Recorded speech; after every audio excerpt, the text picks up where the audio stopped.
ये तो बड़ी रिपोर्ट्स आती दिख रही है, सुंदर पर टारगेट ऊपर के आते हुए दिख भी रहे हैं और स्टॉक में बड़ी एक्शन भी रहा है। वैसे तो बढ़िया तेजी में था, फिर बाजार के मूड माहौल के साथ ये भी नीचे आया है। अब 55-58 रुपए के आसपास है, यहाँ से क्या कुछ और तेजी बन सकती है क्या, ये जानने की कोशिश करते हैं चोपड़ा साहब से। चोपड़ा साहब, पसंद है आपको या जस्ट इग्नोर?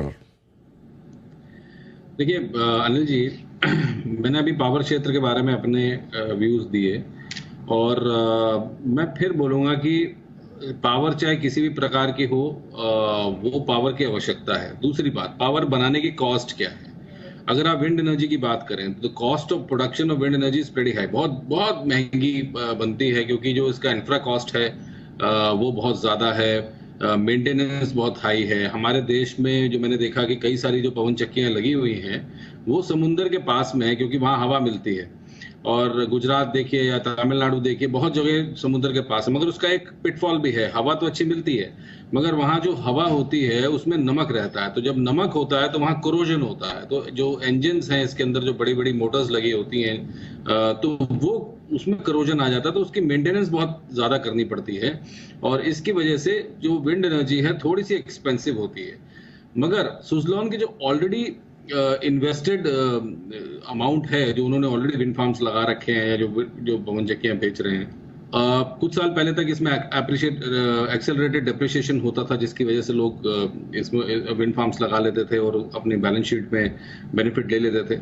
तो अब मुझे लगता है कि जो केपेक्स होना था बहुत जगहों पर हो चुका है, और सुजलॉन प्राइमरीली जो अभी जो इंटरनेशनली भी खर्चा कर चुका है, जो इंडिया में भी कर चुका है, अब उसको रीप करने का टाइम आ रहा है, उसको हार्नेस करेगा। तो ये जो रिपोर्ट आ रही है ये गलत नहीं है कि ये 70-75 तक जा सकता है। तो पावर क्षेत्र की कंपनी है नंबर 1। दूसरा, केपेक्स हो चुका है, हालांकि बहुत महंगी एनर्जी बनती है एज कम्पेयर टू सोलर, मगर फिर भी मैं कहूंगा कि जिस जगह पर आज सुजलॉन खड़ा है 50, 53, 54 रुपए के लगभग, यहाँ से कुछ 15-20% की तेजी बन सकती है। मगर ओवरऑल अगर आप मेरा व्यू पूछें तो सोलर जो है वो बहुत सस्ता एनर्जी है एज कम्पेयर टू विंड, जिसमें केपेक्स ज्यादा होता है, मेंटेनेंस बहुत ज्यादा होता है। तो सोलर और विंड दोनों सस्ती एनर्जी है, और ऐसे में जिसने रिपोर्ट लिखी उससे तो पूछे। खेमका साहब हमारे साथ तैयार हैं, और खेमका साहब की यहीं से मोतीलाल ओसवाल से ही ये बढ़िया रिपोर्ट भी आई है। खेमका साहब ने अपनी राय भी आप सुजलॉन पर?